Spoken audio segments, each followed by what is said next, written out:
Bonjour à tous et bienvenue dans cette nouvelle vidéo des paluches et des bouquins.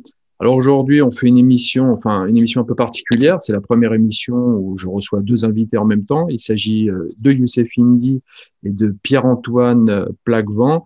Donc, comme vous pouvez voir, nous avons choisi un titre un peu particulier, donc eugénisme, globaliste et sacrifice économique. Donc, on essaye de faire un petit peu attention de par la censure qui pourrait exister. Nous aimerions que cette vidéo puisse vous atteindre. Donc, vous verrez derrière ce titre qu'il se cache une volonté donc d'action mondialiste malthusienne, dont l'un des leviers est la crise actuelle, donc la crise sanitaire. Et nous avons deux grilles de lecture qui sont dans des dossiers que l'on peut trouver sur Strategica, votre site à tous les deux, enfin notamment à tous les deux, puisqu'il y a d'autres personnes qui travaillent et coopèrent sur le site. Et vous avez fait donc plusieurs dossiers sur le sujet. Il y a une grille, dirions-nous, plus anthropologique et religieuse de la part de Youssef, et un travail de recherche qui est le travail habituel de Pierre-Antoine Plaquevent sur le mondialisme. Et vous allez voir aussi que nous ne serons pas que sur la crise sanitaire. Il y a d'autres éléments, d'autres leviers qui participent notamment à la globalisation du monde. Voilà, je vais faire un petit tour sur vos recueils, hein. Donc, on avait chez Culture et Racines qui a ressorti et augmenté Soros et la société ouverte, qui a été préfacé, postfacé par Lucien Cerise et Xavier Moreau. Oui, et Yuri Roska aussi, ancien Premier ministre de Moldavie et organisateur du Forum de Chisinau. Et édition augmentée d'une centaine de pages, donc de tout un partie supplémentaire qui parle spécifiquement de la France et de la déconstruction de l'État français par les forces de la société ouverte. Très bien. Concernant Youssef, alors, l'actualité, c'est l'islam politique aux éditions KA et en partenariat donc avec Strategica. Donc, il me Oui. semble aussi que tu as été relayé en Italie. Ah oui, alors le philosophe et philologue italien Claudio Muti, directeur de la revue de géopolitique Eurasia, avait déjà publié et traduit et publié plusieurs de mes articles. Et là, l'islam politique a été publié dans cette revue. La première partie a été traduite par Claudio Muti et publiée dans le numéro de février 2021. Et la partie suivante sera dans le prochain numéro d'Eurasia. Donc voilà. Un tour rapide sur tes autres bouquins, hein. Donc l'autre Zemmour, hein, aux éditions Contre-Culture, qui a fait Oui, pas mal de bruit. On a oui, aussi Chronique du sionisme chez Contre-Culture, oui, l'un des plus connus, La mystique de la laïcité aux éditions Sigest. tout à fait. Toujours Qui a été traduit en roumain et publié en Roumanie et en Moldavie par notre ami Yuri Rochka, dont a parlé Pierre-Antoine Plago. très bien. On avait aussi du Brexit aux Gilets jaunes, donc Qui une est un compilation recueil d'articles. d'articles sur la situation politique française, européenne et américaine, publié entre 2015 et 2018, avant la crise des Gilets jaunes, qui anticipait justement cette crise aux éditions Sigest, voilà, paru en 2019. Tu es un peu le Jacques Attali de la résistance, parce que tu le connais. Je suis prospectiviste, moi. Je suis pas Voilà, futurologue ni prophète, hein. Voilà. Madame Soleil. Les mythes fondateurs du choc des civilisations aussi. Aux éditions Sigest aussi, oui. Et les deux volumes, les deux tomes de Occident et À Islam Islam. chez Donc Sigest. le tome un sur ces genèses messianiques du sionisme, qui est sorti en édition poche, et le tome 2, le paradoxe théologique du judaïsme, comment Yahvé usurpa la place de Dieu. Voilà, C'est ça. c'est tout un programme. Justement, le dossier qu'on va aborder aujourd'hui, ça rejoint ton travail habituel. Donc, on va parler un petit peu de l'OMS, des fondations Bill et Melinda Gates, de Warren Buffett aussi, qui en fait partie. On va parler aussi de la fondation Rockefeller, qui est très investie depuis pas mal de temps. Je vous en dis pas plus pour le moment. On va y aller à crescendo. On va laisser le suspense s'installer parce que vous allez voir, c'est assez salé. Alors, je tiens à préciser que vos travaux sont des travaux empiriques, et donc qui sont avec des documents, des notes de bas de page. C'est du sérieux, ce n'est pas de la fabulation ou du fantasme comme certains lancent dans certains commentaires. Youssef, toi, tu vas avoir une approche qui est plus anthropologique et religieuse, historique de longue durée, on va dire. Et vos deux dossiers sont donc complémentaires, on va dire même trois dossiers, puisque toi, Pierre-Antoine, il y en avait notamment un second. Et on va parler aussi de sacrifice de population. Ça peut renvoyer aussi à un ouvrage de Monseigneur Delassus sur le sujet, lequel on avait fait une émission il y a pas longtemps avec Sylvain Durin.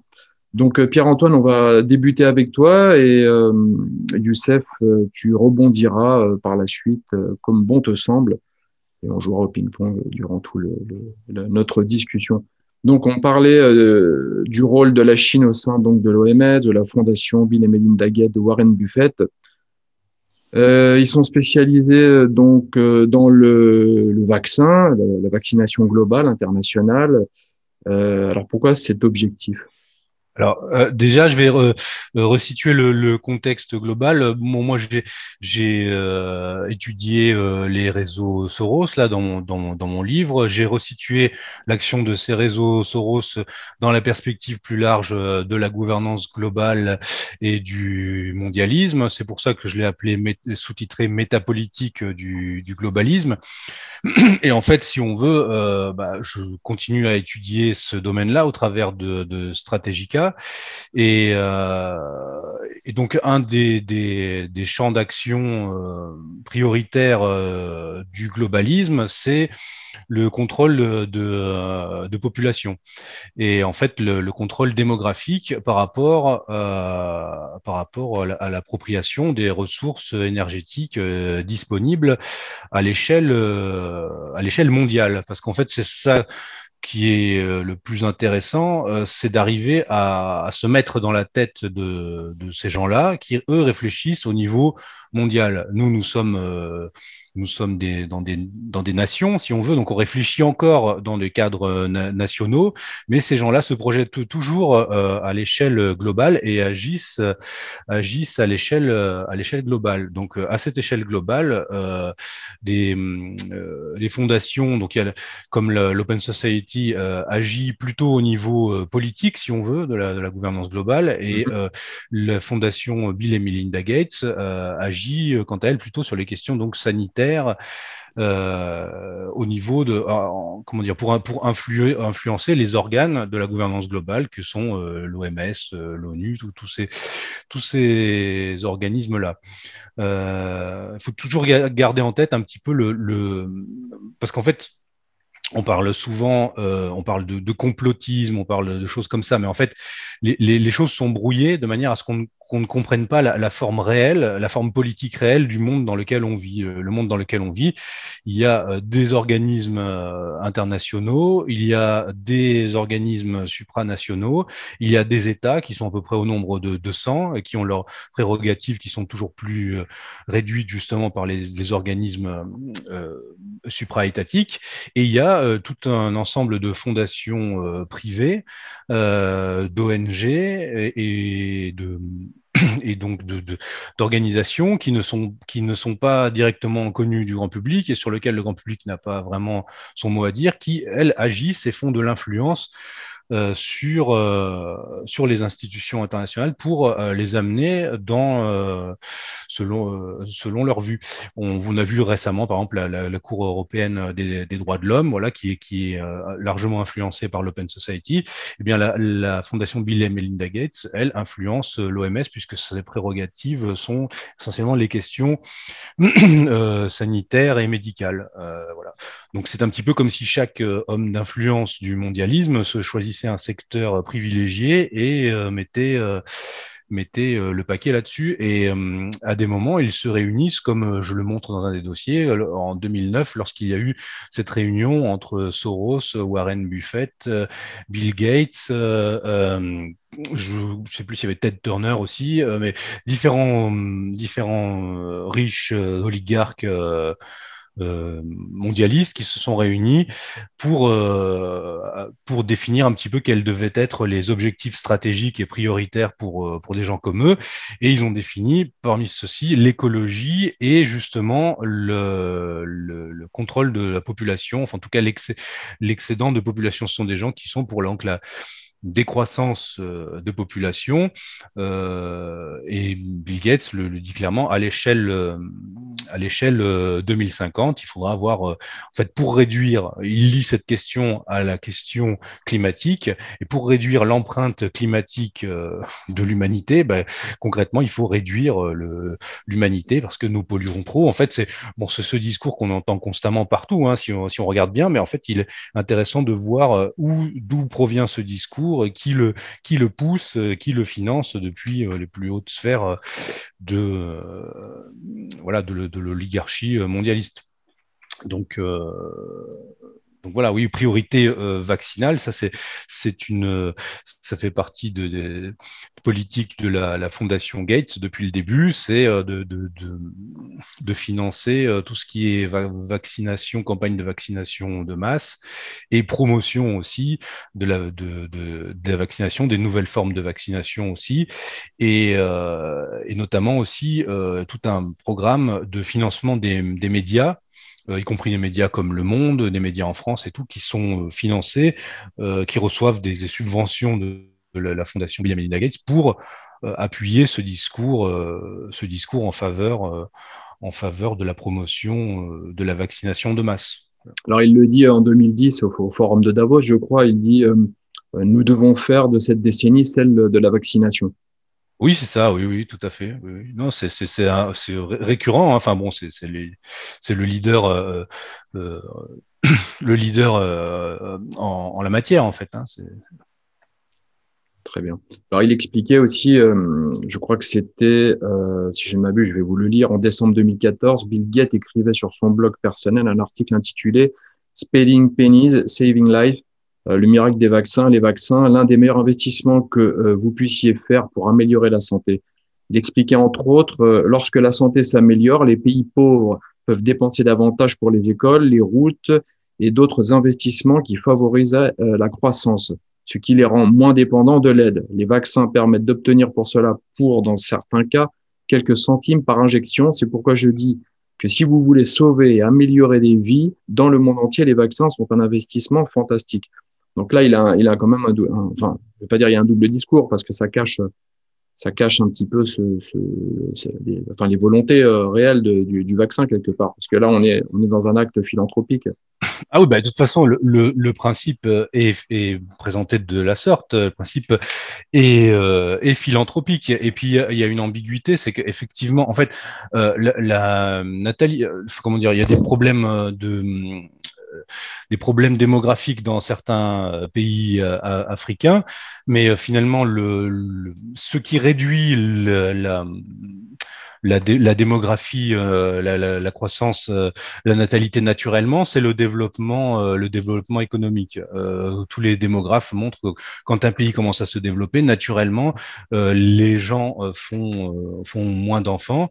Et donc, ça serait plutôt ça l'angle d'approche. Et en fait, ce que Bill Gates dit, c'est qu'en fait, par la vaccination, on participe à cette amélioration, à cette croissance économique ou à cette amélioration des conditions de vie. Mais en fait, ce n'est pas directement lié, puisque en fait, les fondations Gates et autres vont directement dans des pays très très pauvres, expérimenter justement des vaccins qui n'ont pas été expérimentés ailleurs, et ce n'est pas corrélé avec le développement économique, voire même avec le développement sanitaire. Je montre dans un des dossiers que j'ai réalisé pour Strategica les levées de boucliers qui a eu lieu dans certains pays africains, et notamment par les églises locales qui ont Kenya. pardon, voilà, au Kenya, qui ont montré qui ont découvert qu'en fait certaines campagnes de vaccination déguisaient en fait des campagnes de stérilisation en fait. Et ça, bon, ça c'est aussi tout un travail que j'ai fait dans un de ces dossiers. Je montre l'origine des vaccins à visée de stérilisation, notamment les travaux du professeur Talvar, un professeur indien qui travaillait avec l'OMS depuis les années 70 et qui a mis en place, et ça c'est des sources ouvertes, hein. Si vous recherchez les travaux du professeur Talvar, lui, régulièrement, il se vante des avancées qu'il fait en matière de vaccination stérilisatrice, quoi. Donc c'est quelque chose qui est en fait connu des instances, mais qui n'est pas présenté de la sorte, évidemment, aux opinions publiques. L'Inde aussi avait été touchée, je crois, par une Oui, alors l'Inde, c'est stérilisation. un grand champ d'expérimentation de toute forme de stérilisation depuis les années 60, mais c'est même là, c'est même comment dire, même revendiqué, hein. C'est même, on donne on aide les gens à se faire stériliser, les hommes comme les femmes. Bon, c'est quelque chose, c'est quelque chose de massivement répandu, hein, en Inde. Alors, on avait vu l'Afrique de l'Ouest aussi, beaucoup de décès avec les vaccins du DTC chez les enfants notamment. Oui, c'est ça, oui, oui.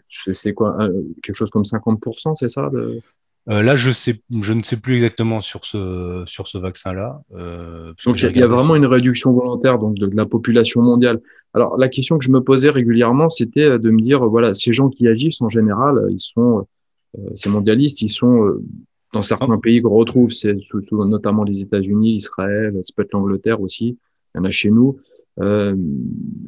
Mais ils n'hésitent pas justement à sacrifier leur propre population. Et c'est là, Youssef, où ça renvoie justement à tes travaux, où on parle de sacrifice. Oui, juste une chose. En fait, sur ça, c'est-à-dire il y a une volonté d'instrumentaliser les questions sanitaires et médicales pour les utiliser comme des vecteurs de contrôle indirect de population. Je parle notamment du rapport qu'avait rédigé qui avait été rédigé dans les années 70 par Kissinger et qui a été appliqué à partir de Nixon, au moins jusque dans les années 80 à l'époque de Reagan, qui était un rapport qui préconisait le contrôle de la démographie et le contrôle de la natalité dans les pays détenant des ressources stratégiques pour les États-Unis. Et le raisonnement que faisait Kissinger était très très cynique et très simple, hein. Je disais, dans les pays émergents qui ont des ressources énergétiques stratégiques pour les États-Unis, comment dire, une croissance démographique forte va créer une jeune génération qui va vouloir finalement reprendre les rênes. En fait, ce sera une jeune génération souverainiste en quelque sorte, et ça risque de poser des déséquilibres pour nous. Donc, il faut faire en sorte que la démographie de ces pays soit contenue. Mais comme on ne peut pas le faire directement, sinon ça sera vu comme du néocolonialisme, il faut le faire par le biais de programmes d'aide à la contraception, aux questions justement sanitaires, à ce qu'ils appellent la santé reproductive, et en fait, et y compris l'avortement, bien qu'il soit légalement interdit aux ONG américaines de soutenir, enfin au programme de financement américain, de soutenir des ONG qui favoriseraient l'avortement dans d'autres pays.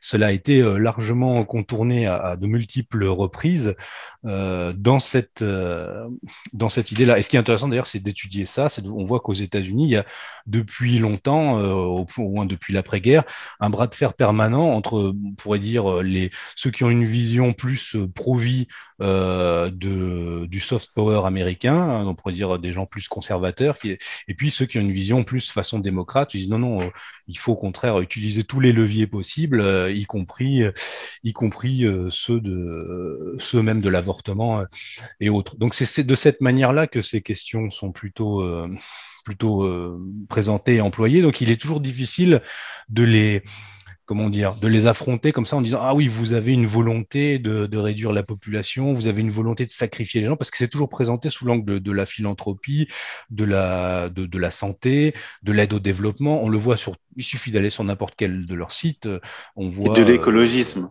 Et de l'écologie, voilà, bien sûr. Maintenant, c'est la nouvelle, depuis les années 70, depuis le Club de Rome et autres. En fait, l'idée qui est constamment rebattue, c'est que les ressources énergétiques sont limitées. Donc, ça, c'est l'idée de Malthus. Les ressources énergétiques sont limitées, donc il faut limiter l'humanité. Sans cela, il y aura des guerres pour s'approprier les ressources énergétiques. Ce qui, on pourrait dire, oui, c'est en partie vrai, mais c'est ignorer que ce sont les mêmes qui s'accaparent les ressources énergétiques, qui ensuite produisent ce même discours et nous disent à nous, aux populations, non, arrêtez de croître, vous allez tout dévorer, alors que c'est eux qui finalement qui s'emparent de tout. Voilà. Et aussi un autre raisonnement qui est intéressant, c'est qu'on pourrait se dire oui, mais c'est quand même, ça paraît gros et tout, mais si on regarde concrètement l'histoire de l'Occident et notamment l'histoire de l'Europe, après-guerre, vous avez un baby boom, et puis immédiatement après-guerre s'installe toute une série de politiques qui sont promues à plus haut niveau, et notamment par la fondation Rockefeller, pour ralentir et arriver à ce que le démographe Eldridge appelait la croissance démographique zéro. Voilà, il faut arriver à zero growth, zero demographic growth. Voilà, c'est le but. Le but est là, il faut arriver à une sorte d'équilibre démographique, mais qui après devient une décroissance démographique. Et là, ça rejoint notre dossier que j'ai réalisé sur l'idéologie vraiment malthusienne de réduction de population. C'est-à-dire, quand vous regardez le discours qu'ont ces différents oligarques, vous prenez ce que dit Bill Gates, vous prenez ce que dit Ted Turner, le patron de CNN.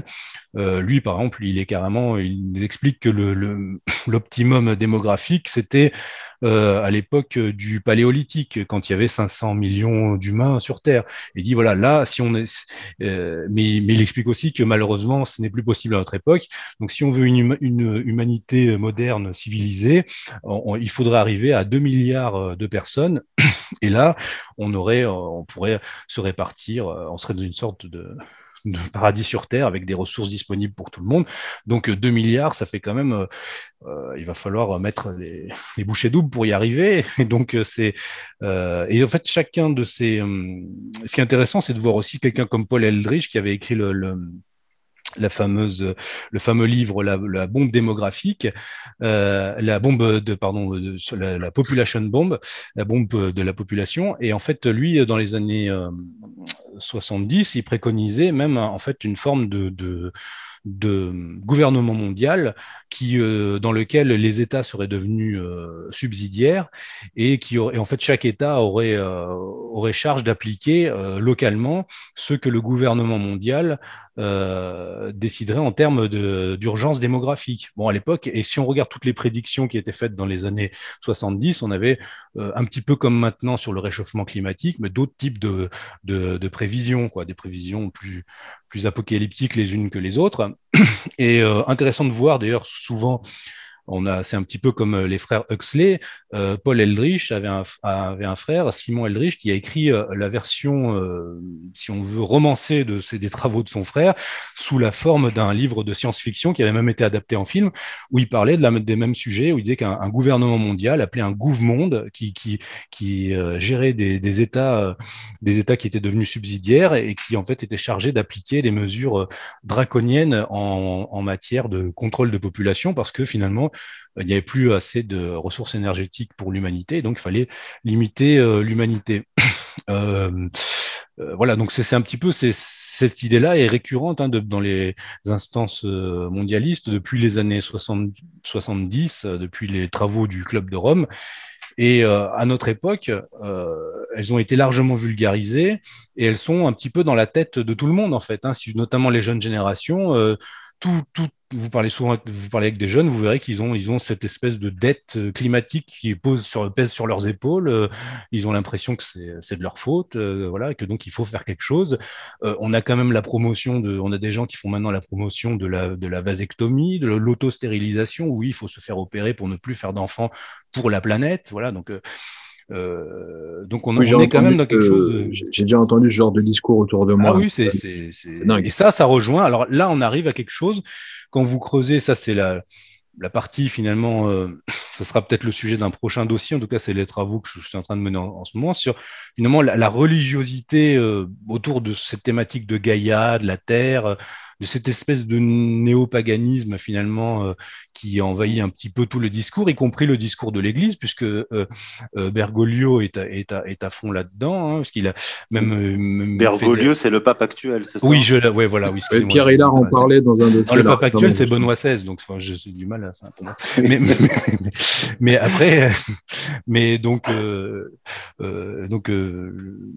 Bergoglio, lui, est à fond là-dedans. Il parle régulièrement de ces questions-là, de Gaïa, de la Terre, et même des catholiques avaient dénoncé la tenue de rites dédiés à la Pachamama en plein Rome, en plein Vatican.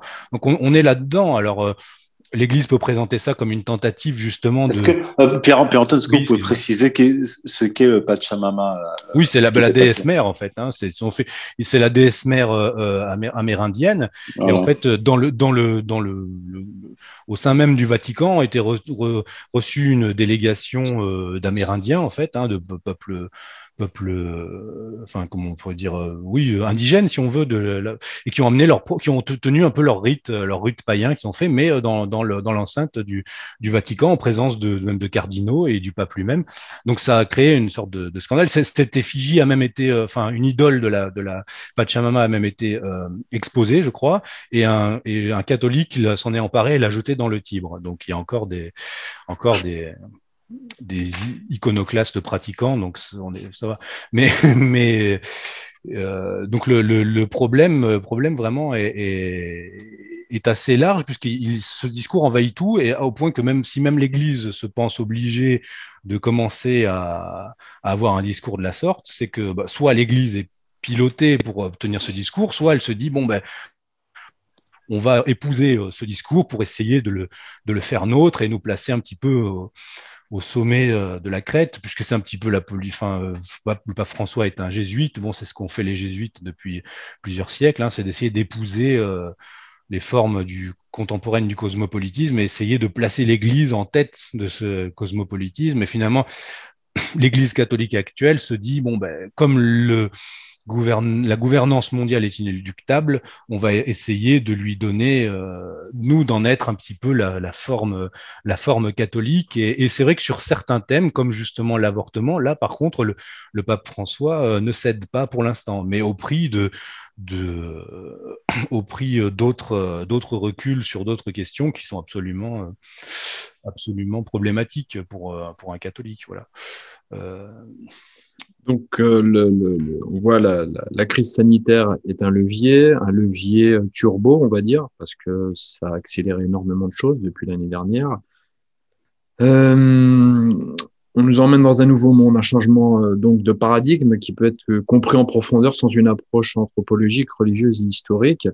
Toi, Youssef, tu as posé justement ces jalons dans ton dossier où tu parles notamment, parce que c'est énorme. Le dossier a pour titre Vaccination et dictature sanitaire en Occident et en Israël, et en sous-titre Une lecture anthropologique et religieuse, C'est cela. sur strategica.fr. C'est ça. Et donc, on voit que ça s'agite beaucoup dans les médias, notamment en Israël. On a vu une énorme campagne de vaccination en Israël, malgré les vœux de la population. Il y a eu quand même des manifestations, il y a eu des morts liées aux injections et énormément de contaminations aussi qui sont liées aux premières doses de vaccins donc injectées sur cette population. Alors, dans ton dossier, on parlait tout à l'heure de Monseigneur de Lassus sur le sacrifice, et on a une lecture dans ton dossier qui est une lecture sacrificielle de leur propre population de la part des élites. Un sacrifice qui a déjà été vu, visualisé au travers de l'histoire. Hein. C'est pas un seul coup d'essai. Est-ce que tu peux développer un petit peu cette partie-là, Youssef? Oui, alors il faudrait revenir au premier confinement, parce qu'en fait, ce dossier fait suite à un long texte que j'avais publié sur Stratégica sous forme d'interview, mais qui est en fait un texte d'analyse de la situation durant le premier confinement. Donc, on est en avril, le 18 avril 2020. Donc, le texte avait pour titre Coronavirus, accélérateur historique. J'avais abordé en fait la dimension messianique de cette période. Disons que le coronavirus, la pandémie, offrait une occasion, ce que Marx aurait appelé un saut qualitatif pour accélérer l'histoire et aller vers ce messianisme, enfin, ces temps messianiques qui s'incarnerait par une gouvernance mondiale. Donc, j'abordais cela sous l'angle du messianisme, dans le prolongement de mes travaux, hein, notamment dans Occident Islam, tome 1, la mystique de la laïcité, mais également sur le plan économique. Et ce que j'écrivais donc à cette époque, en avril 2020, dans ce texte, c'est que la pandémie était un moyen d'accélérer un processus qui était déjà en cours depuis un certain nombre de décennies, à savoir, dans un premier temps, la destruction des classes populaires. On a vu ça dans les années 80 avec la politique économique thatchérienne et réganienne, qui est en fait le globalisme dans son versant économique, le libre-échangisme globalisé, la destruction donc des catégories populaires, à savoir les ouvriers, hein. Et dans un second temps, la destruction des classes moyennes. Et ça a été d'ailleurs expliqué dans un livre de Christophe Guilluy en 2018 qui s'appelait No Society, la fin des classes moyennes en Occident.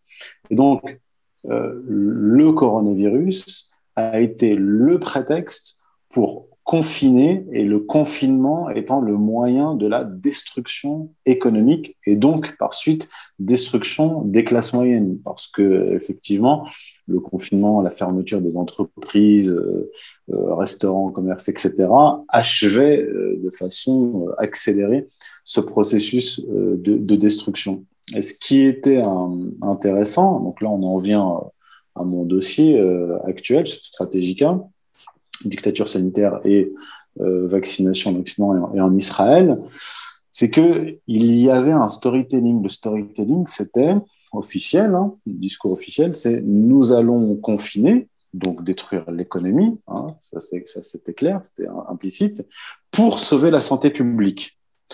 Or, ce que des scientifiques ont dit dès le départ, hein, dès mars 2020, c'est que le confinement, donc la destruction économique, va conduire plus de morts sur le plan notamment sanitaire que le coronavirus lui-même, sachant que le taux de létalité du coronavirus oscille entre 0,5% et 1,5%, 2% selon les périodes et selon les lieux. Donc un taux de létalité extrêmement faible comparé aux dégâts qui ont déjà été faits par le confinement, la politique de confinement, donc là, qui est une politique de destruction économique.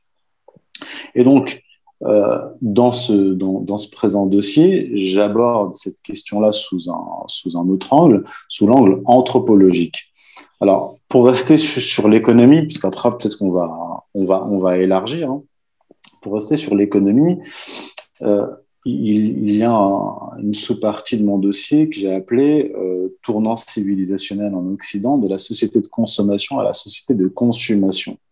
Et il y a un certain nombre de scientifiques qui ont eu comme ça des intuitions. Je pense par exemple au professeur Toussaint qui disait lors d'une interview l'État est en train de détruire méthodiquement la jeunesse et les enfants. Notamment par la mise à l'arrêt d'activités sportives, les masques, maintenant les enfants à partir de 6-7 ans sont obligés de porter des masques. On a vu les suicides, ce que les pédopsychiatres n'avaient jamais vu, c'est-à-dire des suicides chez des enfants de 9 ans qui se pendent. Et il disait, donc le professeur Toussaint, cela me fait penser aux sacrifices Incas, donc les Incas qui sacrifiaient leurs plus beaux adolescents pour faire face aux cataclysmes naturels.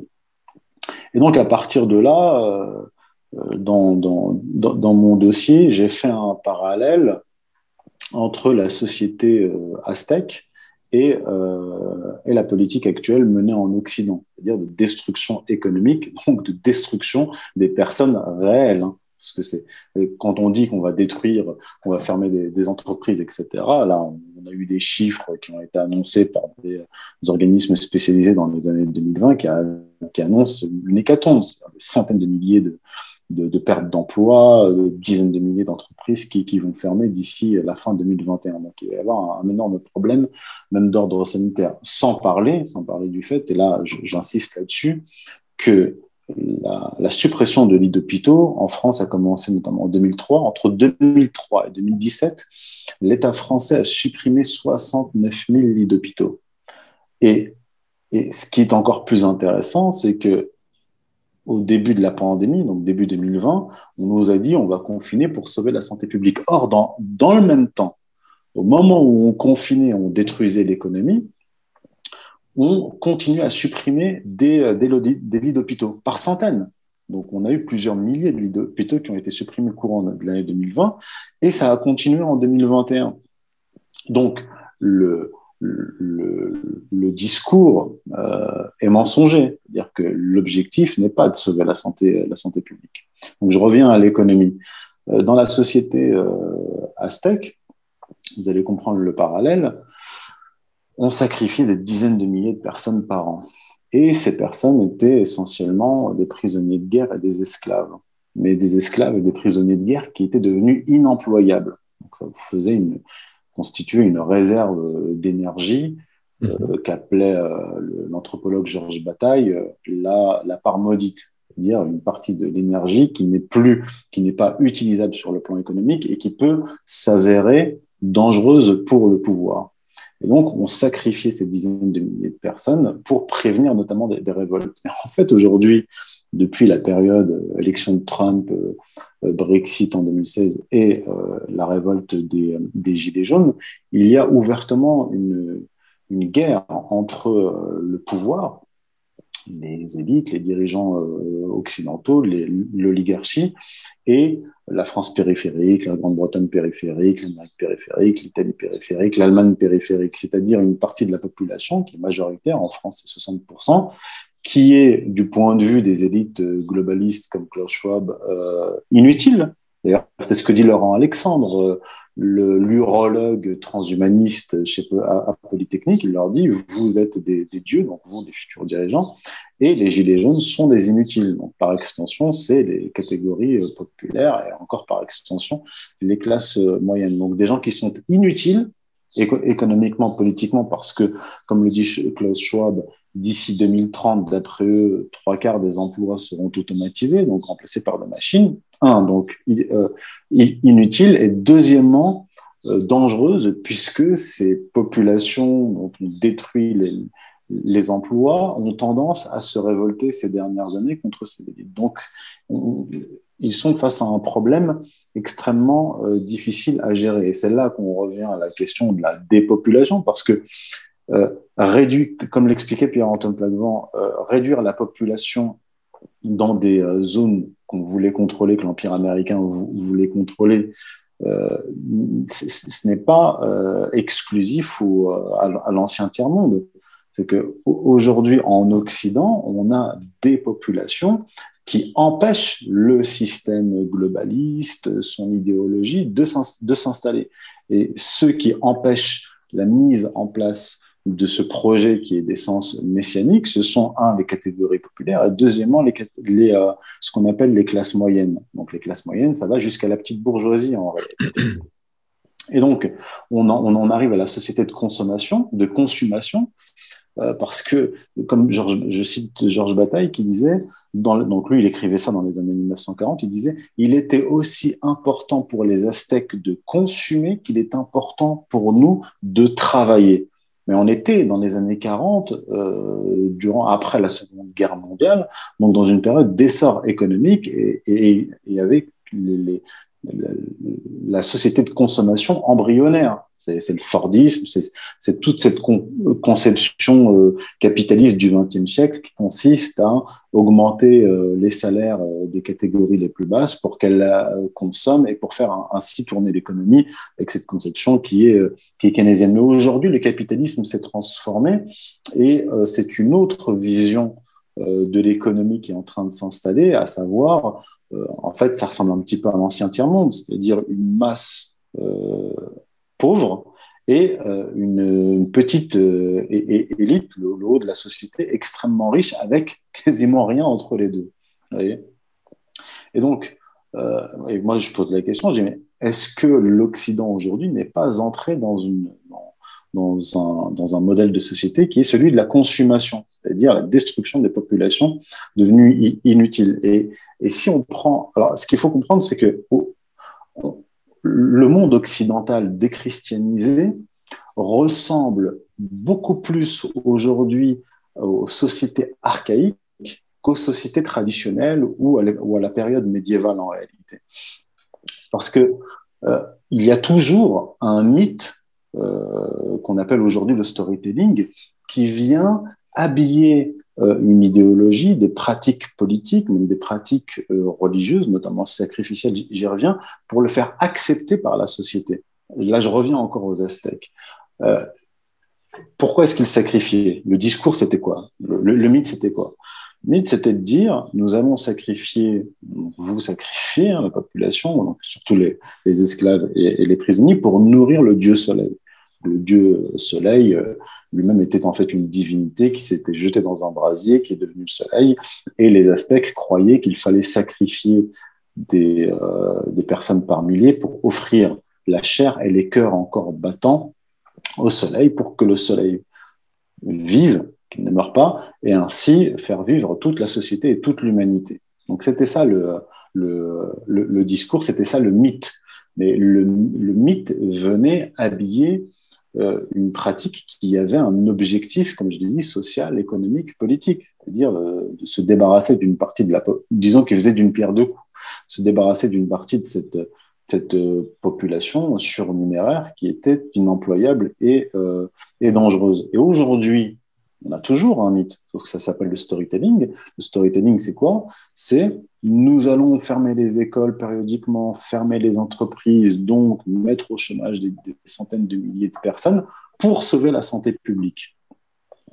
Mais en réalité, si on dévoile la réalité, c'est-à-dire si on se débarrasse de ce storytelling, de ce mythe, qu'est-ce qu'on voit ? On voit une oligarchie qui détruit méthodiquement des catégories de la population pour se sauver elle-même, pas pour sauver la santé publique, puisque, comme je l'ai dit, si on regarde les chiffres, notamment des hôpitaux, suppression de lits d'hôpitaux, on ne peut pas dire que la politique du gouvernement, notamment français, aille dans le sens du renforcement de l'hôpital. Au contraire. Et quand on en arrive à la question du vaccin, donc moi j'ai consacré la moitié de mon dossier aux études scientifiques, statistiques, etc., notamment le docteur Gérard Delépine, qui se base sur les chiffres de l'OMS, donc tout à fait officiel, et qui met en évidence que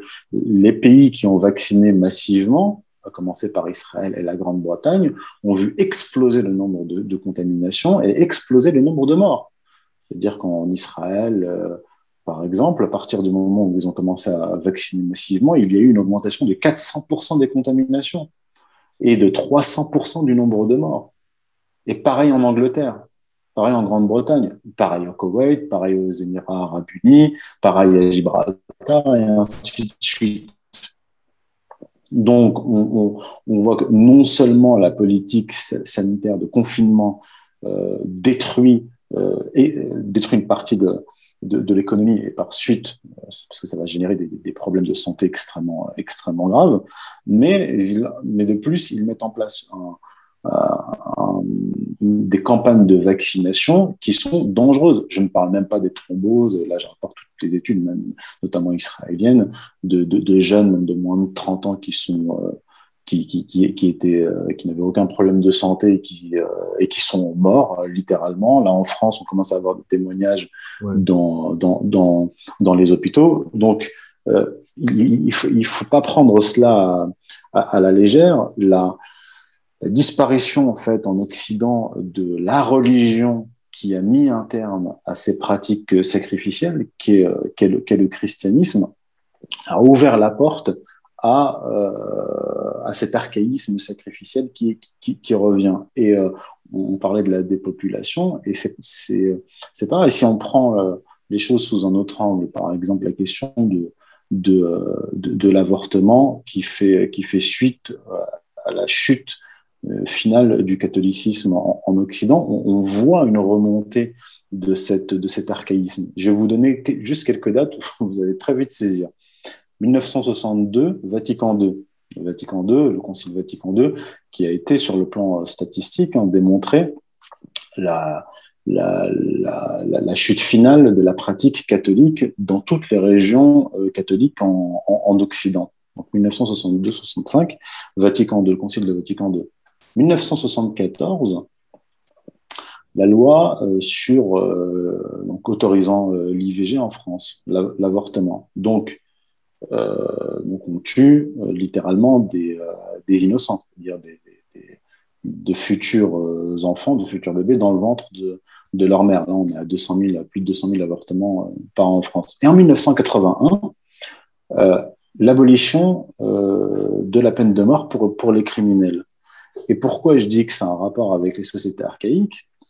C'est que dans les sociétés archaïques, ça c'est les travaux de René Girard, pour mettre un terme au cycle de vengeance, c'est-à-dire venger venger la victime en tuant le criminel, on pratiquait justement le sacrifice de victimes innocentes pour endiguer le cycle de vengeance. Donc, ce qui distingue les sociétés archaïques, c'est qu'on tuait les innocents pour ne pas avoir à tuer les criminels pour empêcher le cycle de vengeance. Vous me suivez?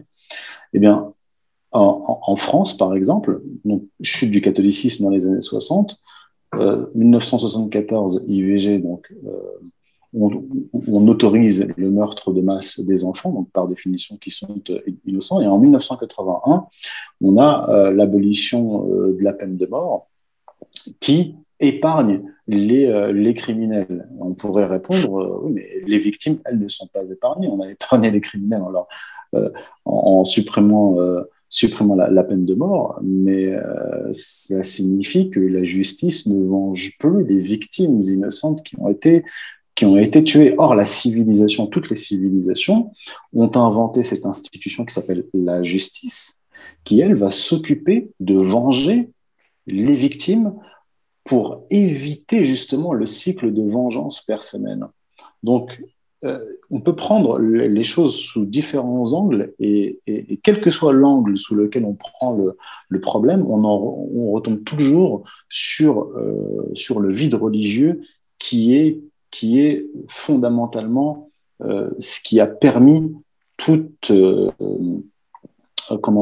les détraquages aujourd'hui et ce qui a permis l'arrivée au pouvoir de véritables sociopathes qui prennent un malin plaisir, comme je l'ai dit, à détruire l'économie, détruire la santé de leur population. Et cela, ça n'aurait pas été possible dans une véritable civilisation. Une civilisation, c'est un système politique assis sur une religion transcendant des lois naturelles, des lois divines qui encadrent les peuples et qui encadrent aussi les individus et qui encadrent aussi les dirigeants et qui les empêchent justement de rentrer dans cette politique qui est devenue folle. Voilà, pour une présentation générale. Ce modèle sacrificiel, d'après toi, est-ce qu'il est importé d'un pays, quelque part, d'une civilisation comment arrive-t-elle? Parce qu'on voit se jouer en ce moment en Israël, c'est ce qu'on disait, hein, c'est que leur propre population est sacrifiée comme elle a pu l'être à d'autres moments de l'histoire.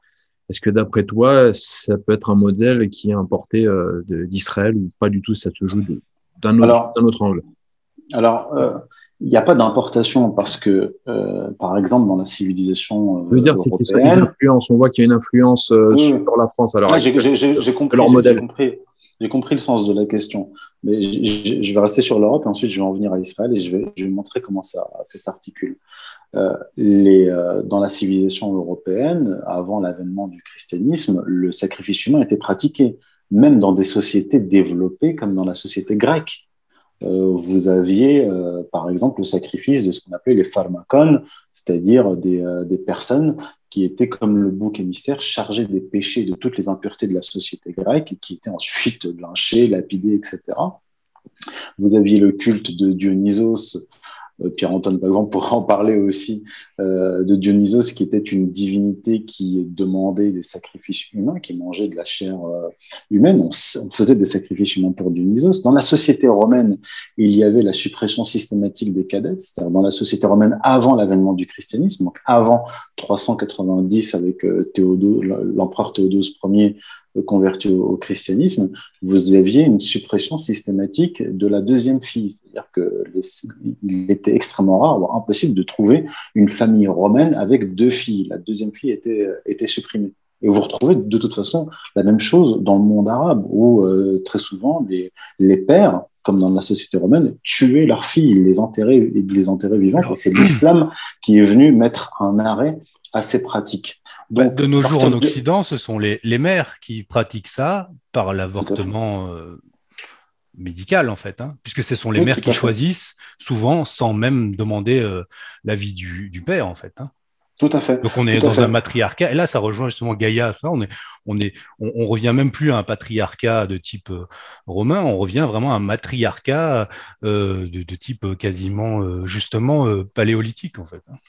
Tout à fait. Et en fait, la disparition du c'est pour ça que je dis que ce n'est pas importé. C'est-à-dire que la disparition du christianisme, de la religion qui en Occident a mis un terme à ces pratiques, fait naturellement remonter à la surface ces espèces de monstres, ces pratiques archaïques.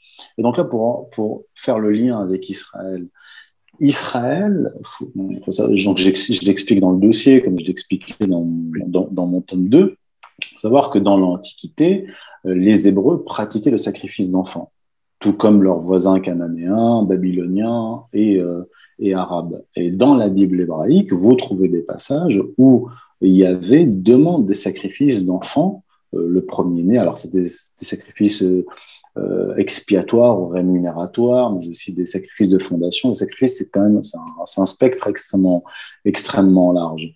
Mais les prophètes bibliques ont toujours condamné et combattu cela. Donc, il y a un antagonisme entre les textes de la Bible hébraïque, notamment Torah rédigée, falsifiée, disons, par les scribes lévites, et les prophètes qui venaient rétablir le monothéisme et qui étaient en lutte avec cette caste sacerdotale qui était, elle, imprégnée de paganisme et qui d'ailleurs avait importé des divinités étrangères qui adoraient Baal, Asherah, etc. Et à partir de l'époque perse, c'est-à-dire le renversement de l'empire babylonien et la montée de l'empire perse qui a ramené une partie des Judéens en Juda. Bref, il y a eu ça a été tabou. Le sacrifice d'enfance est devenu tabou. Mais dans la période récente, contemporaine, on a quand même vu remonter à la surface cette pratique sacrificielle, mais de façon voilée. Je donne des exemples dans le dossier. Et par exemple, quand il y a eu la fondation du foyer national juif, puis de l'État d'Israël, on a vu les élites sionistes internationales qui ont, d'une certaine façon, sacrifié une partie de leur population, ou les a plutôt instrumentées, parce que lorsqu'il y a eu la montée du nazisme en Europe, on a vu des intellectuels juifs, des artistes juifs et des riches juifs qui ont émigré vers les États-Unis. Mais les juifs pauvres, donc de basse extraction, se sont vus interdire l'entrée sur le territoire américain par Roosevelt. Pourquoi ? Pour aller grossir démographiquement la Palestine occupée. Donc il y a toujours cette idée dans les élites juives que leur base sert d'instrument et de moyen et même de, comment dire, de population qui est sacrifiable. Regardez par exemple ce qu'on appelle aujourd'hui la Shoah. La Shoah qui veut dire en hébreu catastrophe, était appelé avant cela Holocauste. Mais encore jusqu'à aujourd'hui, certains parlent de la Shoah comme étant Holocauste. Or, l'Holocauste, c'est quoi? C'est un terme grec qui apparaît dans la Bible hébraïque. Quand vous lisez la Torah et que, notamment dans le Lévitique, où il y a une codification des sacrifices, on vous parle d'Holocauste. Vous allez faire un holocauste d'un bélier, d'un veau, etc. Et en fait, dans l'esprit des élites juives, notamment rabbiniques, la Shoah a été un sacrifice non pas expiatoire, mais rémunératoire. Je cite par exemple le Rav Shaya qui dit avec quel mérite nous existons, nous, aujourd'hui en Israël? Comment est-ce qu'on a pu refonder l'État d'Israël, ramener un Israël sur la terre d'Israël?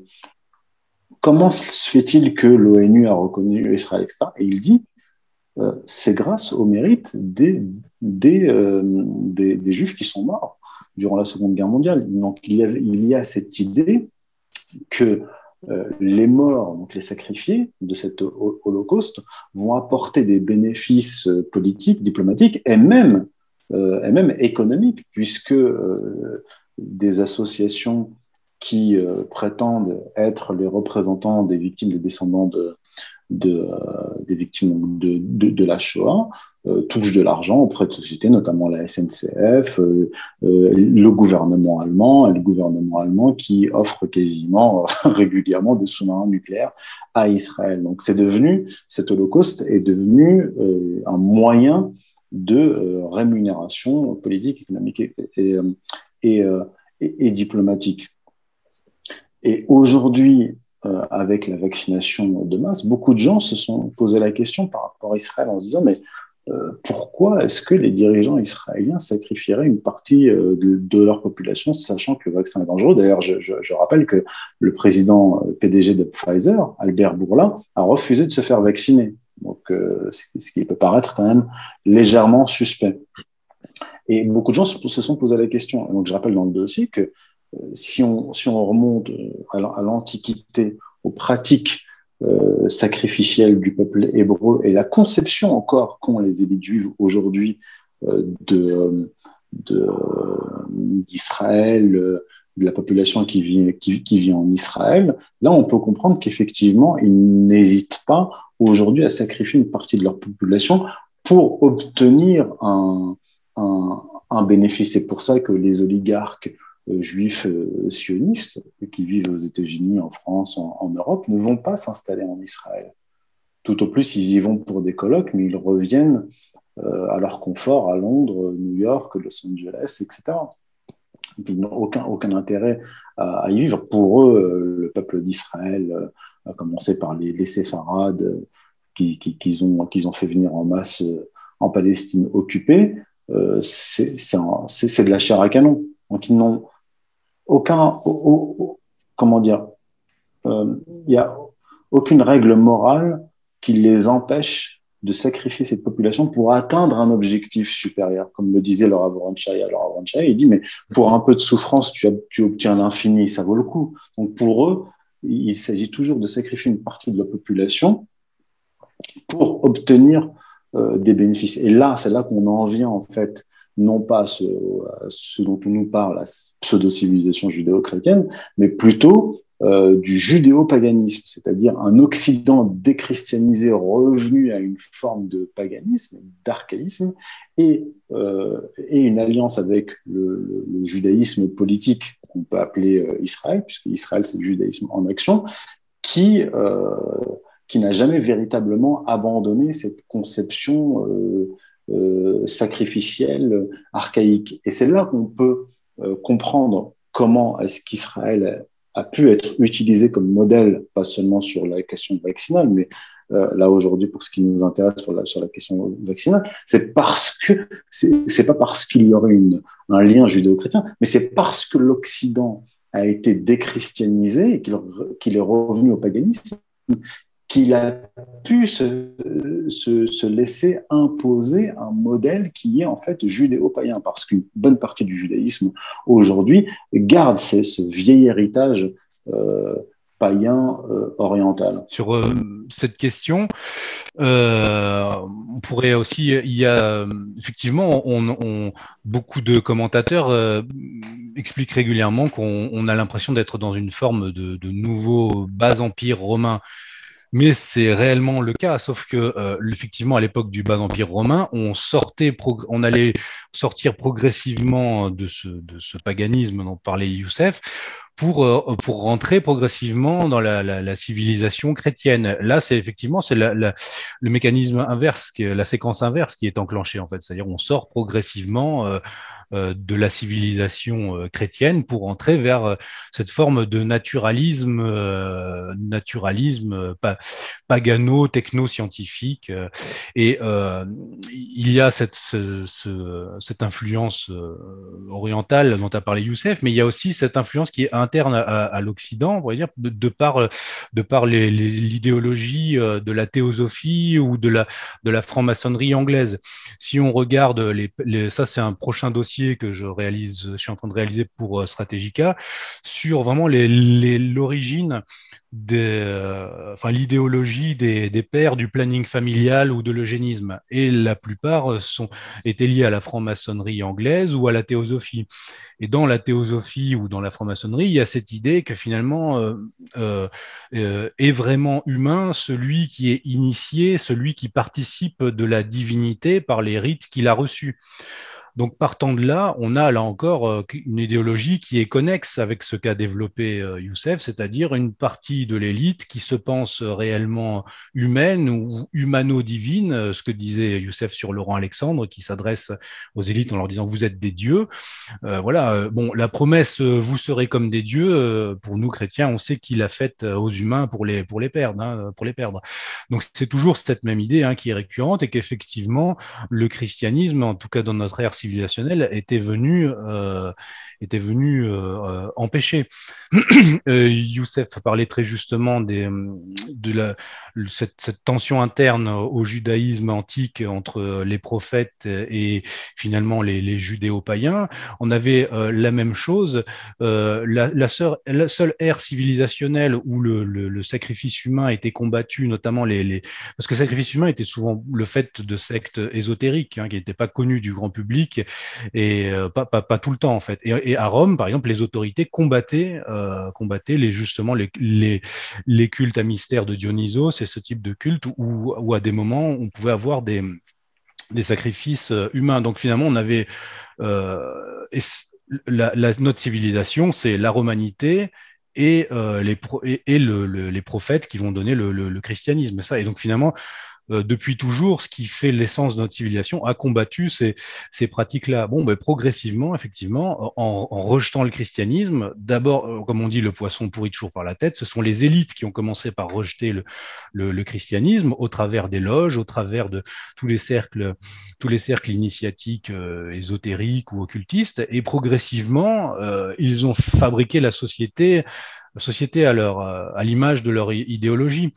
Et comme disait Youssef, société de consommation, maintenant société de consommation, finalement ça se fait par étapes. Ils ont commencé, c'était ce que disait Brzezinski à une époque, il faut tenir les masses de gens, financer réactualisation du pain et des jeux par ce qu'il appelait le tititainment, le mélange d'aide sociale et de divertissement. Voilà, divertissement télévisuel, voilà.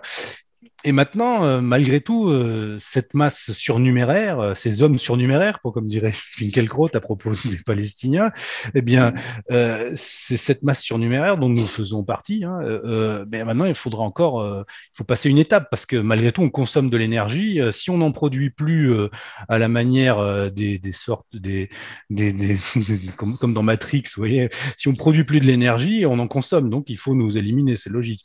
Et regardez le raisonnement que tient Bill Gates, qui tenait dans une conférence qui a été citée souvent, mais dont il faut percevoir ce qu'il dit. Il dit, pour réduire le CO2, donc là je vais le citer, il dit, pour réduire le CO2, que vous voulez réduire à zéro, il faut il faut réduire la quantité d'énergie émise.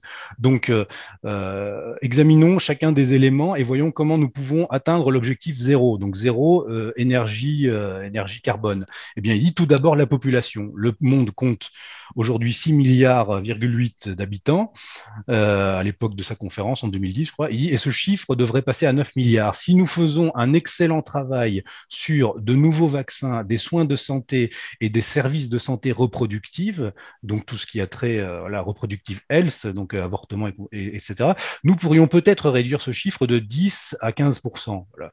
Donc, lui, il a dit, en fait, ce que je voulais dire, c'est réduire, non pas le chiffre, comment dire, la taille de l'humanité, mais réduire juste le taux de reproduction.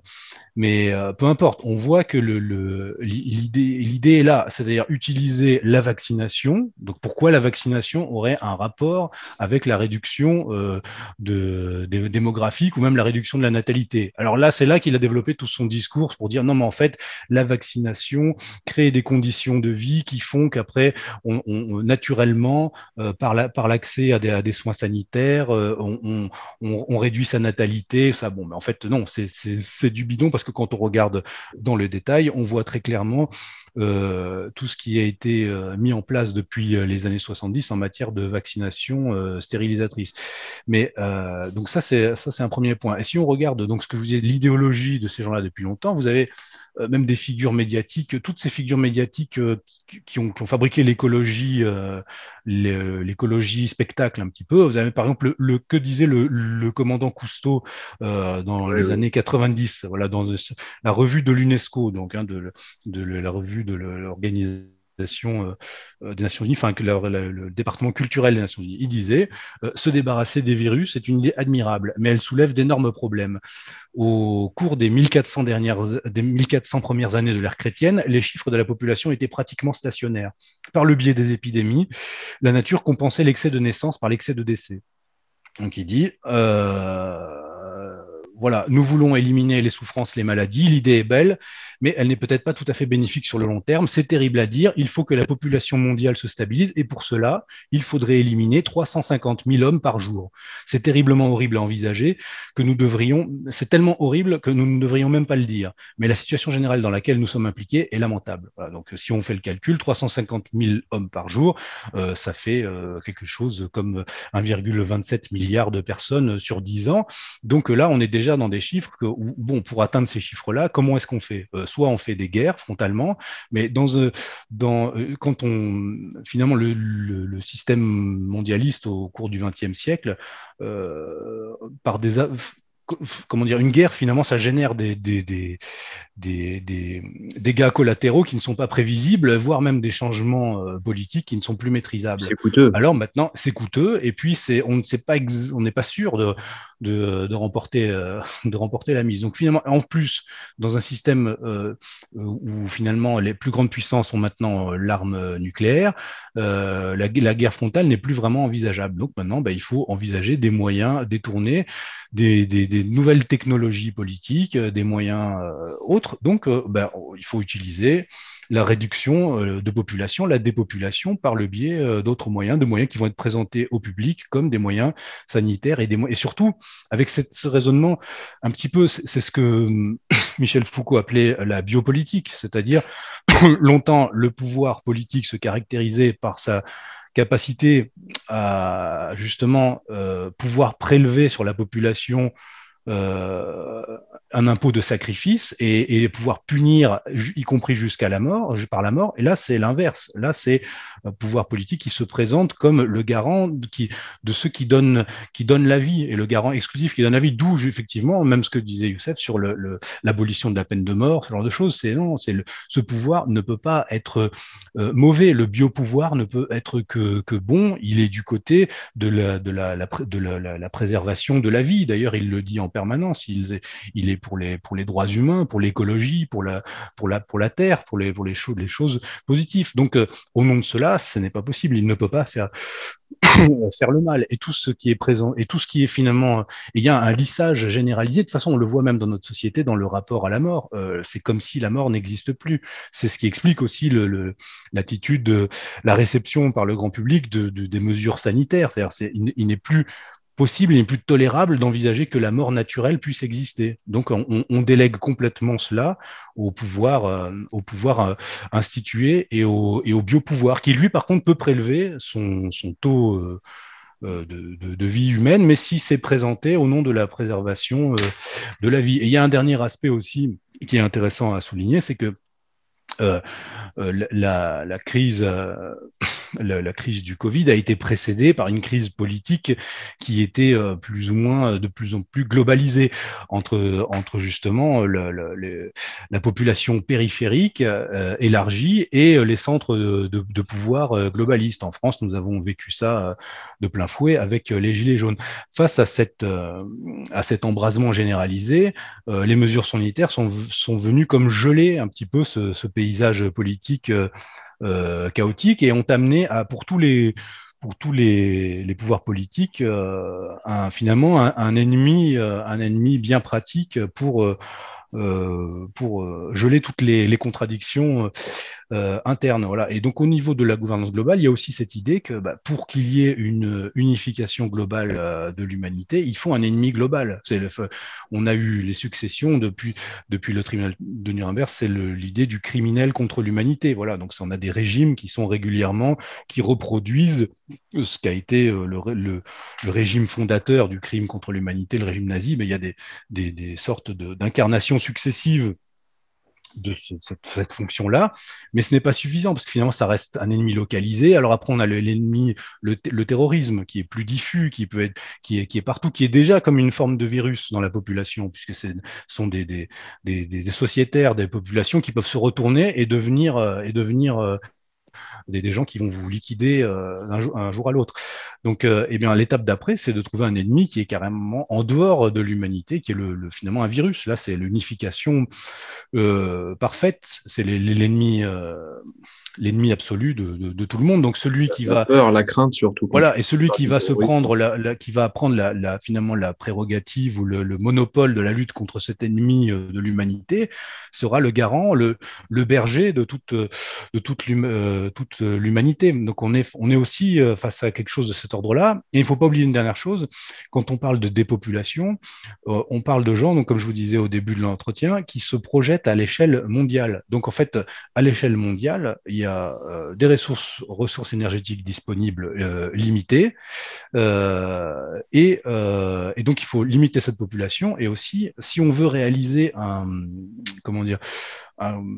État mondial qui va gérer un corps politique mondial, eh bien, il faut forcément réduire ce corps politique à une population, à une taille gérable pour une administration mondiale. Alors, ce n'est pas forcément... de toute façon, dans toutes les idéologies, il y a un horizon d'attente qu'on appelle, c'est-à-dire un objectif qui sera un peu téléologique qui est à atteindre. Et là, il y a cette idée d'arriver à 1 milliard de population, 2 milliards, même si ce n'est pas réalisable. C'est intéressant de comprendre vers quoi tendent ces élites. Et en fait, si on regarde bien au cours du XXe siècle, on était déjà on était déjà sur cette lancée.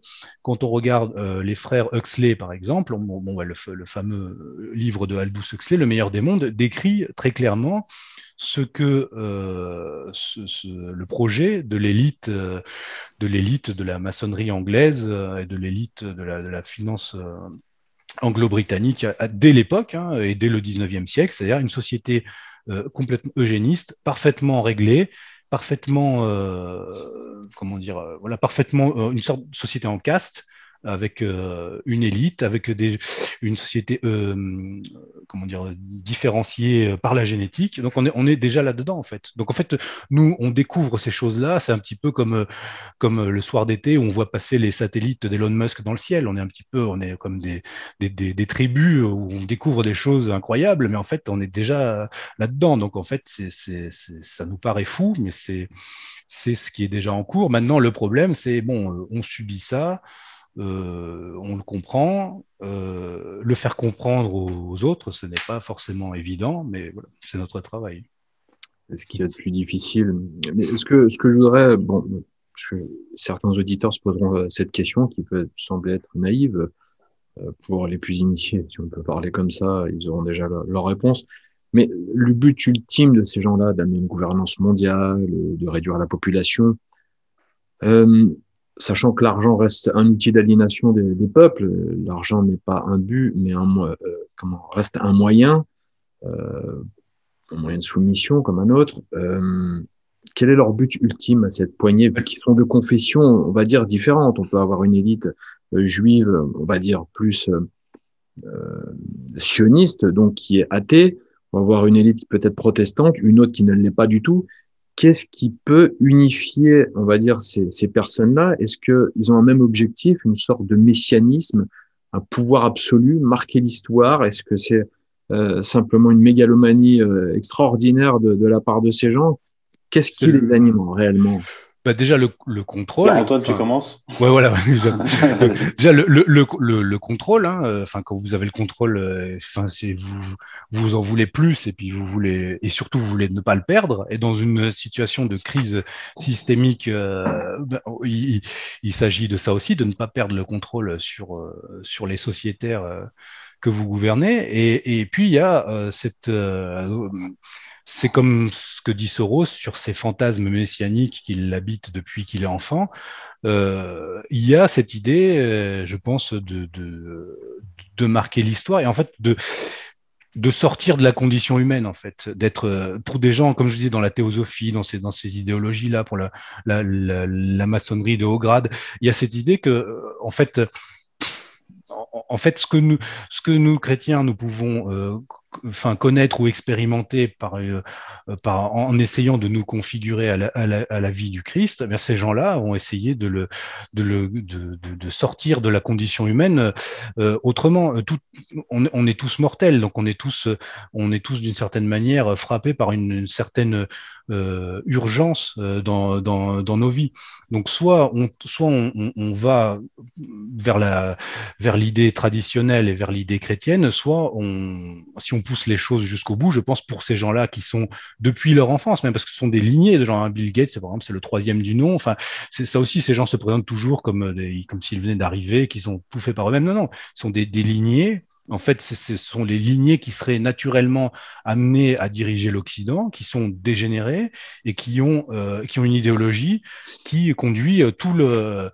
Moi, je ne suis pas justement, je suis pas socialiste. Je pense pas qu'on faudrait, comment dire, qu'il peut faire une société où il n'y a pas d'élite. C'est faux, il y a toujours une élite. Mais là, le problème, c'est qu'on a une élite qui a une idéologie dégénérée en fait, et qui conduit les sociétés dont elle a la charge vers l'abîme. Mais pour eux, ce n'est pas un problème, puisque pour eux, c'est ainsi qu'ils vont gagner une forme de surhumanité. Quand vous écoutez justement les délires transhumanistes d'un Laurent Alexandre ou de gens comme ça, qui lui n'est pas, enfin lui c'est la version, enfin il s'en fait le porte-parole en France, mais c'est pas lui-même n'a pas vraiment beaucoup de pouvoir, mais il prend ce discours-là pour essayer d'appartenir à cette élite. Bon, ces gens-là qui vous expliquent qu'ils vont vivre 1000 ans, ce sont des gens qui en fait, et là ça rejoint effectivement, vous parliez de messianisme, de millénarisme, il y a cette idée que finalement, pourquoi toujours ces références au paléolithique, à une époque finalement proto-historique ou préhistorique, c'est-à-dire en fait c'est toujours cette idée si on a la conception chrétienne, on sait que depuis l'origine, depuis il n'y a pas d'état de nature où l'homme est bon en fait. L'homme est dès le départ dans une situation problématique due au péché originel. Ça c'est la vision chrétienne. Pour ces gens-là, dans une forme de rousseauisme des élites, non. En fait, si on revenait à un état de nature originel, on pourrait redevenir à une forme d'âge d'or où on serait des dieux mais des dieux qui utiliseraient la technoscience pour justement percer les mystères de l'univers et pouvoir régir cet univers. Et voilà. Et donc forcément, dans cette perspective-là, bon, il y a une masse d'humains qui pose problème. Si elle n'est plus esclave, eh bien, elle pose problème parce que qu'est-ce qu'on va en faire? Youssef? Oui, alors le point commun effectivement entre ces élites oligarchiques, on va prendre le monde occidental, c'est qu'elles viennent essentiellement de deux traditions, la tradition juive et la tradition protestante. Et parmi les protestants aux États-Unis, il y a 100 millions d'évangéliques. Et sur ces 100 millions d'évangéliques, il y en a 30 qui sont qui se disent, 30%, qui se disent évangéliques sionistes, donc qui attendent le retour du Christ, mais pas un Christ de la conception catholique orthodoxe, puisqu'ils veulent faire advenir l'Armageddon pour précipiter sa venue. En fait, ils sont, disons que c'est un wagon qui est à la remorque du messianisme juif. Mais si on élargit encore, on voit que ce messianisme a recouvert de très nombreuses formes. Il y a beaucoup de messianistes, par exemple, qui étaient athées, socialistes, mais tout en étant athées et socialistes, eh bien, ils voyaient, par exemple, dans la révolution bolchevique ils voyaient la révolution bolchevique comme l'étant messianique qui allait, le paradis terrestre qui allait s'installer sur Terre. Précédemment, un certain nombre de messianistes au XVIIIe siècle ont vu la révolution française comme étant cette catastrophe qui allait amener le paradis terrestre. À la chute du mur de Berlin, il y a on va dire, des messianistes libéraux représentés par Fukuyama qui se disaient, bon, bah, ça y est, le paradis libéral terrestre va s'installer. Après la Seconde Guerre mondiale, des gens comme Einstein parlaient de gouvernement mondial. Et maintenant, avec la pandémie, c'est le même discours, c'est on va instaurer un gouvernement mondial. Et là, c'est le discours qui est tenu par Gordon Brown, Kissinger, Jacques Attali en France. Donc en fait, on est toujours face à un messianisme, même maçonnique. Il y a dans les mythes fondateurs, parce que le mythe est toujours dans la pensée archaïque, il est fondateur et il est actuel, il est actualisé. C'est-à-dire il peut se renouveler et c'est quelque chose qui est passé, qui peut être passé et qui est futur, comme dans le messianisme juif où vous avez une tension entre la volonté de restaurer un paradis terrestre, c'est-à-dire l'Éden paradisiaque, et aller vers un monde utopique qui n'a jamais existé. On va retrouver ça dans le marxisme, par exemple, l'idée qu'on va revenir à une période pré-néolithique, avant le troc, etc., mais tout en allant vers un monde utopique qui n'a jamais existé. En fait, c'est la fusion des deux. Alors aujourd'hui, ça peut prendre de multiples formes et des moyens d'accomplissement différents. Là, on vient de parler de la réduction de la population, on a parlé des discours transhumanistes, de la Silicon Valley, effectivement, en France, des gens comme Attali ou Laurent Alexandre en parlent, c'est-à-dire les élites qui vivraient 1000 ans. Donc ça serait les dieux, en fait. Et là, on revient dans des espèces de mythologie où il y a des dieux qui vivent des milliers d'années et la basse humanité qui elle est mortelle, en fait, dans le sens où elle va vivre beaucoup moins longtemps. Donc, en fait, on est toujours dans la même structure de pensée messianique, l'instauration d'un monde passé idéalisé et fusionné avec un monde utopique qui n'a jamais existé, et avec des moyens de mise en œuvre qui diffèrent selon les époques et les progrès techniques. Il y avait un Homo soviéticus, et ils pensaient qu'ils allaient créer un homme nouveau. Les républicains, quand ils ont fait la Révolution française et ensuite au 19e siècle, ils pensaient créer un homme nouveau, républicain, dans les écoles, un messie collectif. Et effectivement, comme le disait Pierre-Antoine, que ce soit un Georges Soros qui est athée ou un Jacques Attali qui est un juif religieux, il n'y a pas véritablement de différence de conception de l'histoire. Pour eux, l'histoire doit s'arrêter et laisser place à la restauration d'un paradis terrestre et l'avènement de temps messianique que l'on n'a jamais connu. Et ces histoires-là se finissent toujours mal. Et elles se finissent très souvent par des millions de morts. La Révolution française, c'est au moins 1 million de morts si on cumule les morts de Vendée et les guerres révolutionnaires. La Révolution bolchevique, c'est à peu près du même ordre, 1 million de morts. Et on peut imaginer une troisième guerre mondiale là, qui provoquera des dizaines, voire des centaines de millions de morts, car comme le disait Jacques Attali, le gouvernement mondial s'instaurera avant une guerre mondiale, donc pour prévenir la guerre mondiale, ou après la Troisième Guerre mondiale. Vous voyez, donc c'est le gouvernement mondial a imposé d'une manière ou d'une autre. Donc, c'est vrai que si on dépouille tout cela des mythes, des moyens et des discours, on en revient toujours à la même structure qui est fondamentalement messianique. Et donc, c'est ce qui permet de comprendre pourquoi ces élites ont à peu près la même vision du monde. Et en fait, en dessous de ces élites, eh bien, vous avez des exécutants en France comme Macron, etc., qui n'ont pas forcément cette vision poussée messianique de l'histoire, mais qui ont leur petite religion fabriquée, comme Macron qui s'est fabriqué une petite religion personnelle, mais qui n'a pas cette vision globale et de longue durée. C'est simplement un employé qui exécute des plans qui le dépassent. Dans l'optique de dépopulation, même justement une prochaine guerre mondiale, à part le fait qu'on ne maîtriserait plus, comment dire, le problème d'une prochaine guerre mondiale serait que les centres stratégiques de la gouvernance globale pourraient être eux-mêmes détruits et que là, à part de vivre en orbite, pour l'instant, les mondialistes eux-mêmes risqueraient d'être frappés par des conséquences d'un tel affrontement. Mais ceci dit, dans un article, je parlais récemment d'une simulation qui a été faite d'une guerre mondiale par l'université de Princeton, et ils évaluaient un échange nucléaire entre les USA et la Russie à 90 millions, 100 millions de morts, essentiellement aux États-Unis et en Europe. Donc, 100 millions de morts, quand vous voulez réduire la population de plusieurs milliards, finalement, qu'est-ce que c'est? Le tout, c'est de ne pas être impacté soi-même par un échange de ce type-là. Mais vous parliez de mythes structurants au sein des différentes narrations de messianisme. Il y a une idée qui est intéressante, c'est qu'on retrouve finalement, ce que ce soit dans le judaïsme ou dans la maçonnerie, ou même sous des formes sécularisées dans le soviétisme et ailleurs, c'est l'idée de la reconstruction du temple.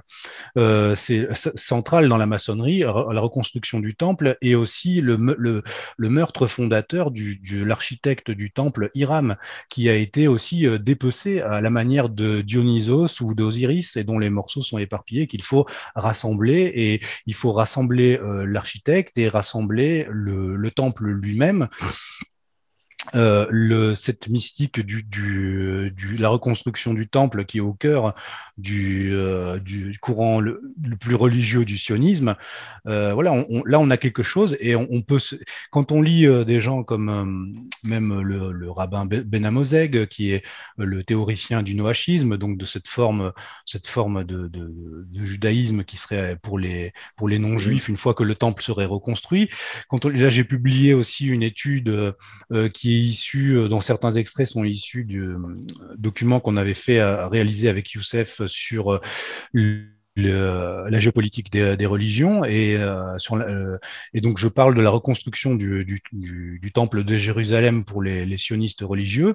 Eh bien, il y a cette idée que le temple est essentiel pour les Israélites eux-mêmes, mais pour l'ensemble des nations, et que le monde finalement ne sera vraiment remis sur son centre et sur son axe, si on veut, une sorte d'axis mundi mondial, qu'une fois que le temple sera reconstruit. Et certains rabbins influents, dont le président de l'Institut du Temple, de l'Institut du Temple dans sa version européenne, qui est un Français, lui explique que c'est le Messie lui-même, le Machia lui-même, qui viendra donner les dernières directives pour la reprise justement des sacrifices, et des sacrifices sanglants au sein du temple. Donc ça nous montre, et là, on a presque finalement la pierre d'achoppement un peu, ou de ce que pourrait être, c'est un petit peu ce retour à une forme de paganisme, un peu de bas empire, c'est qu'à la fin, on a la reconstruction même du temple où sont repris des sacrifices de type païen auxquels je renvoie à cette étude qui est sur notre site Strategica, où j'ai largement illustré aussi par les photos issues de l'Institut du Temple les répétitions que font les gens de l'Institut du Temple pour reproduire à l'identique les sacrifices tels qu'ils étaient pratiqués et décrits dans l'Ancien Testament, avec une partie qui est manquante en fait. Ils disent que dans leurs écrits, il n'y a pas toutes les directives pour reprendre exactement les sacrifices, et que ce sera le Machias lui-même qui donnera ces indications quand il viendra. Donc dans cette vision, finalement, on a pour chaque branche du messianisme ou du millénarisme, quelque chose qui converge et qui amène naturellement à cette idée, Jacques Attali le dit lui-même, Jérusalem, centre d'une gouvernance globale. Bon, au centre de cette gouvernance, de cette capitale de la gouvernance globale, la reprise des sacrifices aux dieux de l'ancien monde et du monde pré-chrétien et pré-islamique. C'est finalement tout est assez cohérent en fait. Très bien. Que l'on soit soi-même croyant ou pas, ce qui est intéressant, c'est de comprendre la vision de ces gens-là en fait, parce que eux ont une religiosité, si ce n'est une religion. Très bien. Très bien, nous arrivons donc en fin d'émission, à moins que vous ayez l'envie de rajouter quelque chose.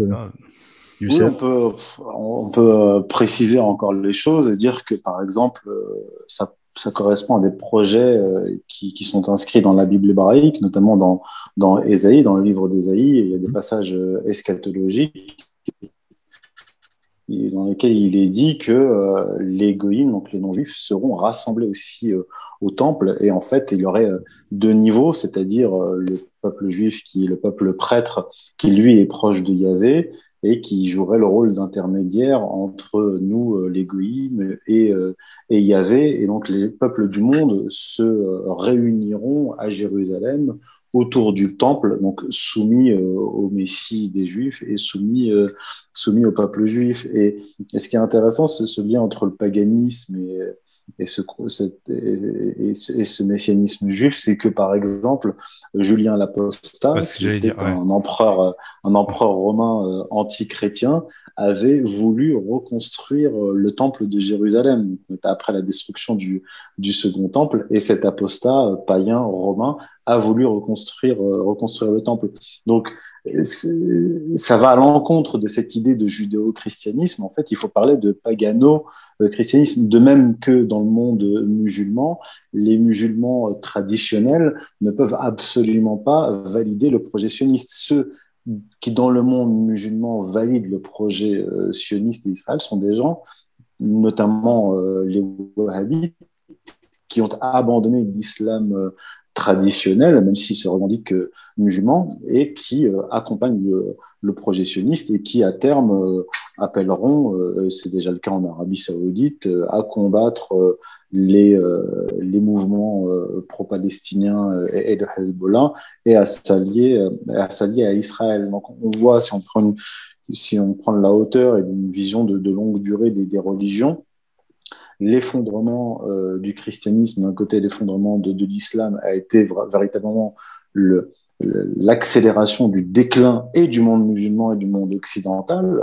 Alors, c'est des déclins qui ont des formes différentes, mais il est évident que la chute du christianisme, qui a, on va dire, commencé avec la Révolution française sur la durée, et le déclin du monde musulman, avec une date importante, l'abolition du calife en 1924, avec un déclin qui avait commencé auparavant, a été, maintenant on a le recul historique, des catastrophes qui ont fait s'effondrer ces deux civilisations.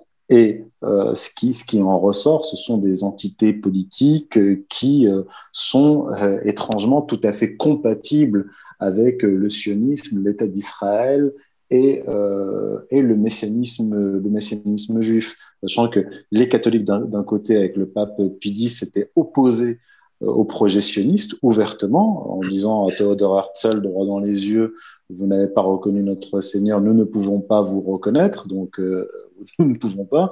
Et du côté musulman, le calife sultan ottoman qui avait refusé de laisser la Palestine à Herzl et aux sionistes, et qui leur a dit, qui lui a répondu que ce sera sur notre cadavre que vous constituerez votre projet. Donc effectivement, là on en revient toujours aux questions religieuses et civilisationnelles, l'effondrement de ces deux monothéismes qui ont aboli notamment le sacrifice humain et le meurtre des enfants, ce double effondrement ne peut que profiter à ce messianisme juif. On ne peut pas. Et à ses corollaires. Voilà. Oui. Le parallèle que vous dressez, enfin, on ne peut pas ne pas voir le parallèle entre comment dire, le suicide mutuel des monarchies européennes qui étaient les dernières héritières du monde traditionnel européen, la révolution bolchevique qui vient frapper l'empire, les héritiers de l'empire byzantin et l'abolition effectivement du califat dans la foulée. Enfin, tous les derniers pouvoirs théopolitiques issus du monde traditionnel à la fois romains et hellénistiques et même musulmans ont été liquidés dans le même mouvement presque. Voilà. Et ce qui a permis l'élaboration du monde athée dans lequel nous vivons. Vous parliez de l'empereur Julien, oui, ça c'est très intéressant comme parallèle parce qu'effectivement l'empereur Julien qui avait rejeté le christianisme voulait réduire en fait la chrétienté à justement une secte juive et faisait le même raisonnement que les rabbins finalement se disaient bon ben si je leur reconstruis le temple, eh bien ils vont ramener en fait cette secte là dans le giron du judaïsme, où cette secte sera tellement minoritaire qu'elle va disparaître. Le raisonnement que font beaucoup d'intellectuels de la droite juive depuis plusieurs années, et ce qui explique aussi le soutien à un certain type de courant des droites occidentales par la droite juive, c'est un petit peu le même. C'est l'idée que finalement chacun doit avoir son propre tribalisme et au centre duquel finalement donc on aurait le tribalisme des Occidentaux, le tribalisme wahhabite des pseudo-musulmans, et puis et au centre le tribalisme sioniste qui coifferait un petit peu les autres ou qui en serait un petit peu un centre de gravité. Donc il y a une convergence naturelle qui a même après, il y a des accointances, on va dire, effectivement, géoéconomiques, mais au niveau même de la vision du monde, il y a une convergence, une cohérence et une convergence logique, en fait. Pour nous, maintenant, se pose le problème de, bon, ben, comment est-ce que, comme on disait autrefois, même le diable porte pierre. Hein, il n'est pas sûr que dans leur projet, ils ne soient pas eux-mêmes en train de participer à quelque chose qui les dépasse vraiment. Très bien. Ainsi s'achève notre émission. Alors, pour nos éditeurs, il s'agit de Stratégica, c'est une émission spéciale Stratégica. Oui. Je vais vous mettre tous les liens dans la description sous la vidéo. N'hésitez pas à soutenir Stratégica.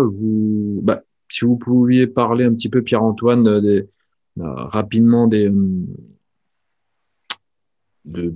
articles et des dossiers en fait, qui sont payants.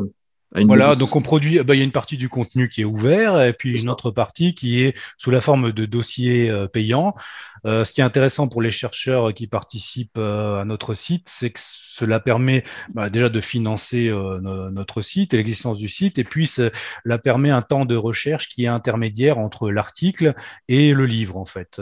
Et ça nous permet, par exemple, de creuser d'autres sujets que nous n'aurions pas forcément creusés dans le cadre de nos recherches habituelles, et cela nous donne matière ensuite à de prochains ouvrages ou à de prochaines recherches. Donc c'est, je pense, quelque chose qui est intéressant à la fois pour les chercheurs et pour le public, parce qu'ils accèdent à du contenu original qui n'est disponible ni dans nos livres ni dans nos articles. Ce sont des beaux dossiers, hein, 40 pages, 60 pages, c'est pas… Et après, voilà, par exemple, Youssef est le premier à avoir réalisé ensuite un livre à partir de la compilation de certains de ces dossiers.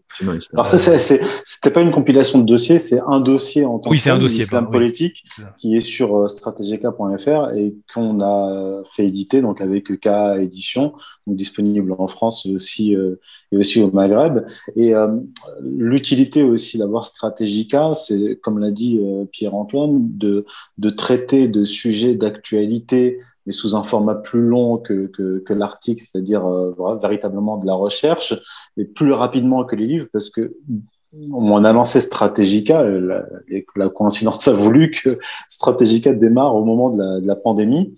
Et comme je le disais dans le coronavirus accélérateur historique, on connaît une accélération de l'histoire tellement importante que moi je m'en rends compte et Pierre-Antoine aussi, on n'a plus véritablement, il se passe tellement de choses qu'on est contraint d'aller assez vite, de publier un certain nombre d'articles et même de dossiers. On n'a plus le temps de produire, on peut produire des livres, mais il se passe tellement de choses au niveau économique, géopolitique, idéologique même, qu'on est effectivement contraint de publier des dossiers à intervalles réguliers en attendant la publication d'ouvrages de recherche qui vont plus en profondeur. Donc c'est vraiment le format idéal, voilà, pour ceux qui veulent faire disons de l'histoire en temps réel, voilà. Et puis, comment dire, au maximum de quelques mois, j'imagine, Strategica, ce serait quel est le but finalement politique qui pourrait encore y avoir en France actuellement? Ce serait la restauration de l'État, d'un État organique au service de la population, géré par des élites qui représenteraient cette population. Bon, là, c'est dans l'idéal. Et ben, pour atteindre ça, il faut des centres stratégiques, des centres qui ont une vision, qui essayent d'avoir la vision vers laquelle il faut tendre.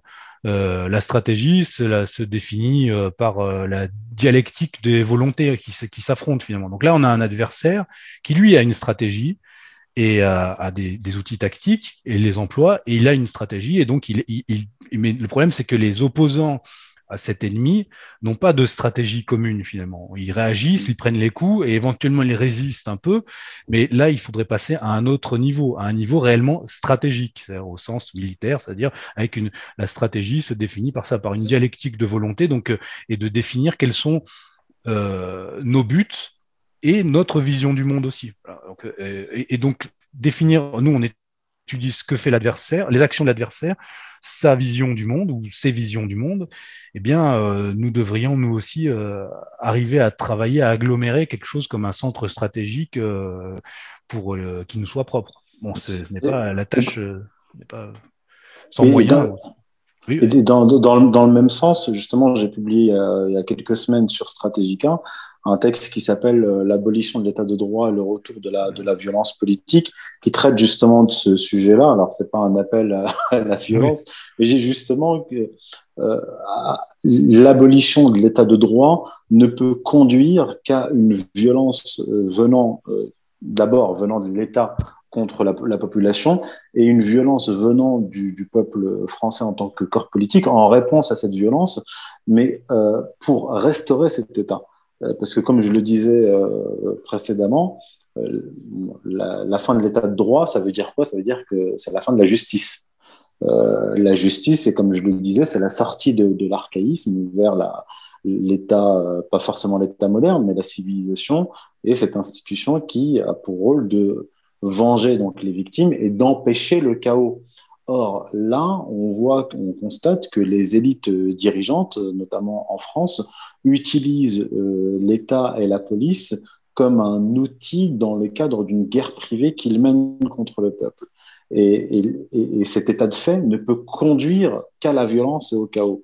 Mais ce que je pense, c'est que cette violence qui a commencé en fait avec les Gilets jaunes et qui je pense, va s'accentuer, traduit une volonté inconsciente du peuple de restaurer justement cet État, de restaurer l'état de droit et de confisquer comment dire, à ces élites dirigeantes les moyens de la violence, le monopole de la violence physique et légitime qui est devenu en fait une violence illégitime. Et donc, effectivement, comme le disait Pierre-Antoine, c'est dans ce contexte-là qu'on doit réfléchir, penser l'État, repenser l'État sur ses différents plans historiques, juridiques et anthropologiques. Et là, ça répond notamment à l'appel des militaires voilà. que nous avons relayé, le contre-appel aussi que nous avons relayé d'autres militaires pour alimenter la réflexion et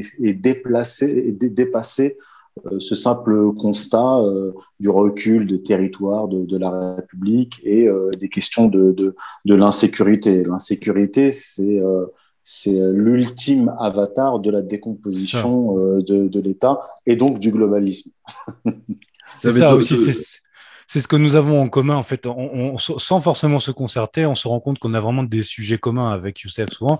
Sur cette idée, moi, j'avais écrit un article qui a été bien relayé, même traduit dans beaucoup de langues, qui s'appelle Gouvernance globale et guerre civile mondiale, où je fais une analyse très proche et pour moi l'appel des militaires c'est un prolégomène à quelque chose comme ça. C'est soit ce sera un avatar supplémentaire de la déréliction de l'État et de l'ordre public, soit au contraire c'est peut-être le signal d'un début d'une volonté de restauration de l'État et de sortie de cette anomie. Là, ça rejoint aussi d'autres travaux que je fais sur Carl Schmitt, que je publierai bientôt. C'est chez Carl Schmitt, ce qui est intéressant, c'est de voir que ce qu'il appelle finalement comment dire, l'antéchrist comme principe politique, c'est l'anomie, c'est-à-dire la sortie du nomos, en fait, la sortie de l'ordre théopolitique.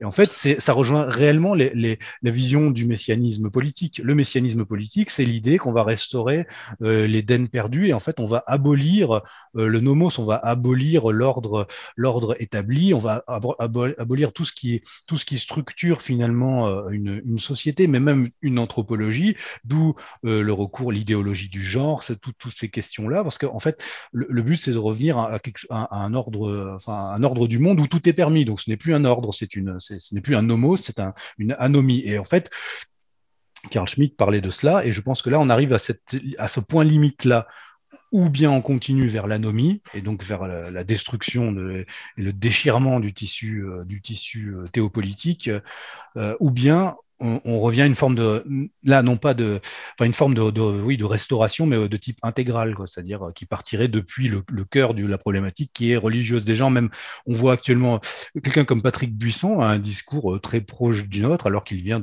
d'autres sphères et même d'autres milieux politiques, en fait. Hein. C'est quelqu'un qui J'écoutais ce matin justement sur une intervention sur RT avec Tadi, je me disais la même chose. C'est vrai que son discours sonne très bien, mais il faut voir d'où il vient à la base. C'est ça. Peut-être, mais en fait, quand il y aura s'il doit y avoir une restauration, notamment. Hein. Ah oui, mais s'il doit y avoir une restauration réelle, elle viendra forcément depuis différents points de la société. On peut pas avoir juste, elle sera peut-être menée.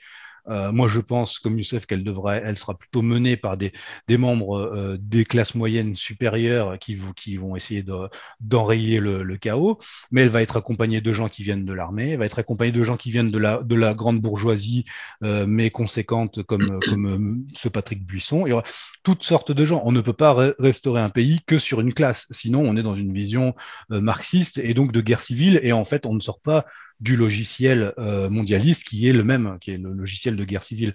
Donc, pour cela, ça va être obligé, en fait, hein, d'avoir finalement différents courants ou différentes personnes qui représentent. Et si on nous proposait de choisir entre une droite zémourienne de guerre civile et une droite buissonnière de restauration de l'État et du nomos de l'État, eh bien oui, je pense qu'il n'y a pas à choisir. Il y a une droite française et puis il y a une droite exogène. Pour terminer, vous pouvez préciser un petit peu les acteurs de Stratégica, parce qu'il y a des personnes de Stratégica, même extérieures, qui interviennent de temps à autre pour faire des dossiers ou des articles. Oui, alors nous sommes les animateurs principaux, mais après on a Yuri Roska, dont on parlait tout à l'heure, on a des gens comme Valérie Bugeaud. Quand il y a eu le premier confinement, on a réalisé toute une série d'entretiens avec différentes personnalités, Pierre Le Vigan, voilà, Slobodan beaucoup de gens, Despot. Slobodan Despot, effectivement, voilà, Xavier Moreau maintenant aussi qui m'a interviewé récemment au sujet de Stratégica. Enfin, ça s'étoffe toujours Et puis plus. des gens comme, par exemple, Claude Timmerman, qui est un biologiste Exactement. paléontologue. Aussi, on Hichem, a été Amin Achachi, qui nous a Amine, rejoint voilà. récemment, qui est un ingénieur en biologie, qui a d'ailleurs fait une thèse de doctorat sur le HIV, sur le développement d'un traitement contre le HIV à partir de molécules qui sont tombées dans le domaine public. Il a été classé parmi les 3 meilleurs étudiants en 2006 d'Europe, et d'autres comme Valérie Bugeaud, qui est une spécialiste du Lucien Cerise droit. aussi. Lucien Cerise Oui, qui écrit oui, des Lucien fois, oui, Cerise. Pierre aussi Hillard. Pierre Hillard qui a écrit Oui. un dossier spécialement pour nous, et aussi un auteur très brillant qui écrit régulièrement chez nous, Nicolas Bonal, qui est plus comment dire, un écrivain, mais Claude Janvier aussi. Claude Janvier, effectivement, oui, co-auteur avec Monsieur Isambert. Oui, c'est ça. Oui.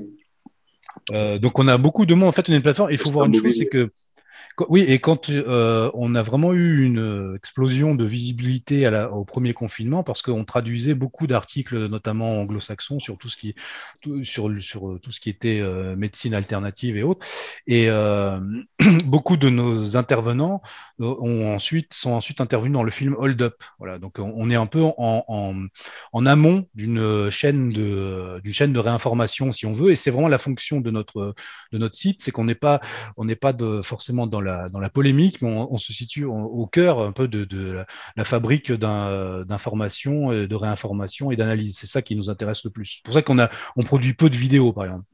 Et bien qu'on produise peu de vidéos, notre chaîne YouTube vient d'être sautée. Oui. Donc Oui.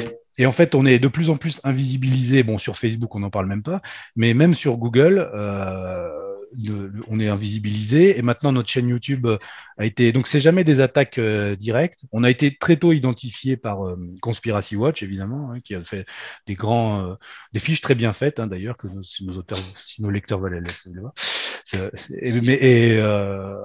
Mais donc, oui, donc on continue ce travail-là et voilà. Et on a notre angle de travail, c'est la recherche sérieuse de type universitaire, mais sans les tabous et les peurs des universitaires. Voilà, on est un think tank qui n'a pas peur d'aller dans ce que j'appellerais les trous noirs de la géopolitique, qui sont systématiquement en fait évités par les autres think tanks et sites de géopolitique. C'est ça aussi la différence avec les autres sites, c'est qu'on traite de sujets qu'ils ne traitent pas et on les traite d'une façon inédite. Pierre-Antoine, ton micro est coupé. Ah oui, je pensais qu'il était coupé. Écoutez, ce que je dirais, c'est donc à nos auditeurs, soutenez Stratégica, même que ce soit financièrement. Je crois qu'on peut même faire des dons par-delà acheter vos articles. Soutenez aussi ma chaîne, hein, parce qu'on prend quand même des risques. Du jour au lendemain, elle peut être strikée, c'est clair à nous, j'en ai conscience. C'est pour ça qu'on a essayé de faire un titre plus ou moins maquillé de cette vidéo, parce qu'il faut qu'elle soit visible un maximum. Et puis on essaie de trouver des petits subterfuges, hein. Bon, bien entendu, on est faible à notre niveau. On a la chaîne Odyssée aussi, donc n'hésitez pas à aller dessus. Tout est en lien dans la chaîne. Soutenez-nous, Tipeee, tout est dans le lien Stratégica.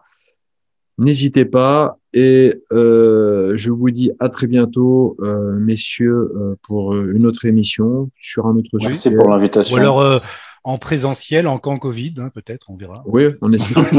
On pourra. Après, géographiquement, on n'est pas Youssef et moi, ça va, mais toi, tu es un peu plus loin. Mais on va aller faire un tour dans tes contrées, là, c'est pas mal. Je prévois. Merci à vous, en tout cas. Bon, merci. Hein. Merci. Très bien. Allez, à très bientôt. Au revoir. Au revoir. Merci, au revoir.